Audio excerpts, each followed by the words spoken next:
Hello friends, in this video lecture we are going to cover round robin scheduling algorithm. This round robin scheduling algorithm is similar to first come first serve scheduling algorithm, but in this scheduling algorithm preemption is added to enable the system to switch between different processes. This round robin is preemptive scheduling algorithm. In this scheduling algorithm, a small unit of time called quantum, that is time quantum, time slice is defined. This time quantum is generally from 10 to 100 milliseconds in length. To implement this round robin scheduling algorithm, we keep the ready queue as first in first out queue of the process. This round robin scheduling algorithm is designed especially for time sharing systems. Let's see the example of round robin scheduling algorithm. Consider the following processes with given arrival time and CPU burst time. Compute average turnaround time and average waiting time under round robin scheduling algorithm. Take time quantum, that is time slice of 3 unit.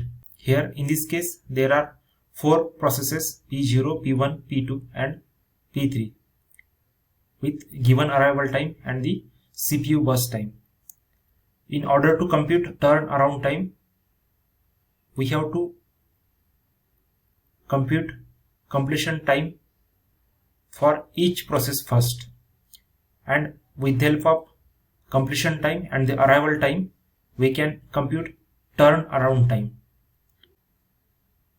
and we can find waiting time with the help of turnaround time and CPU burst time, that is burst time.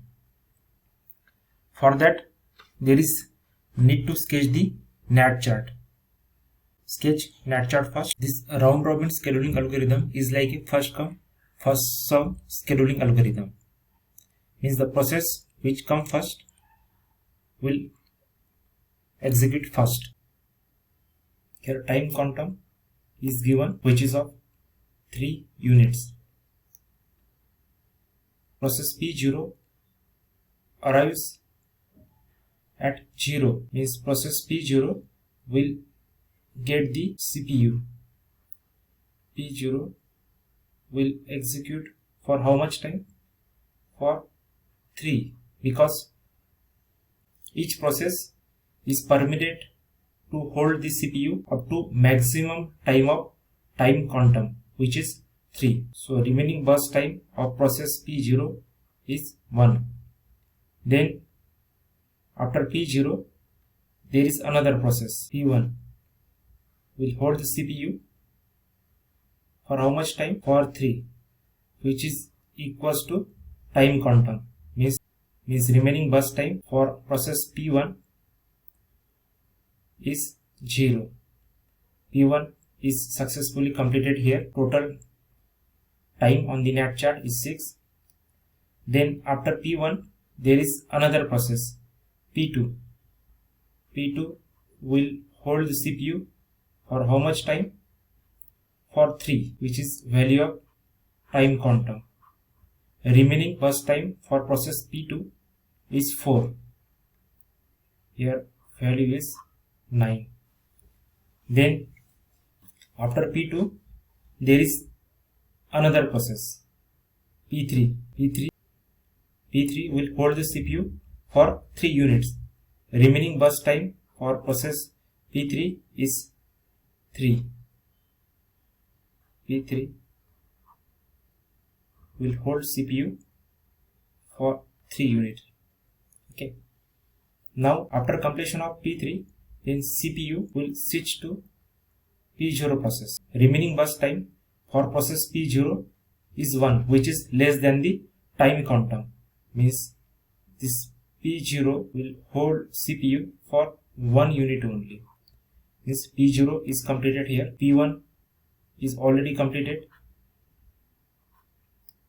Then after P0 there is P2 process in the queue.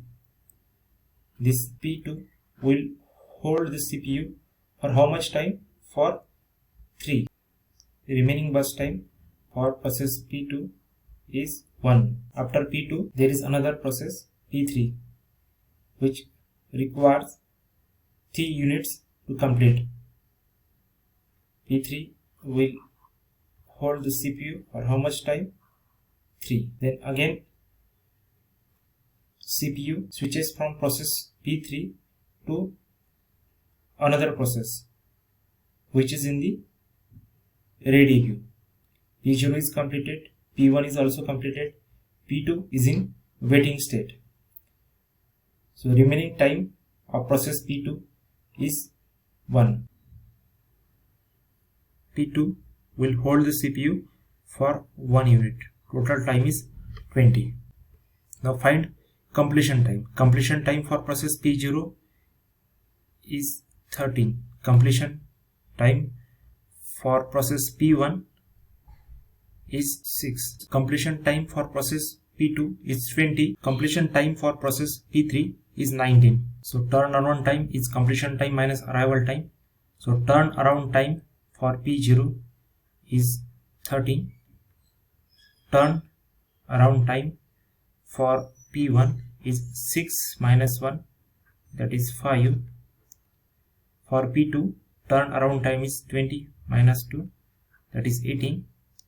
And for P3 turnaround time is 19 minus 3, that is 60, which is 52 divided by 4, that is 13.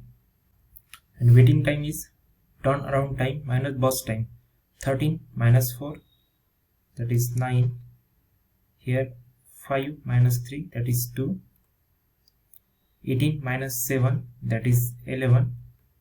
And 16 minus 6, that is 10, which is 32 divided by 4, that is 8. Average turnaround time is 13 and the average waiting time is 8. If you like this video, then subscribe this channel, like and share this video. Thank you.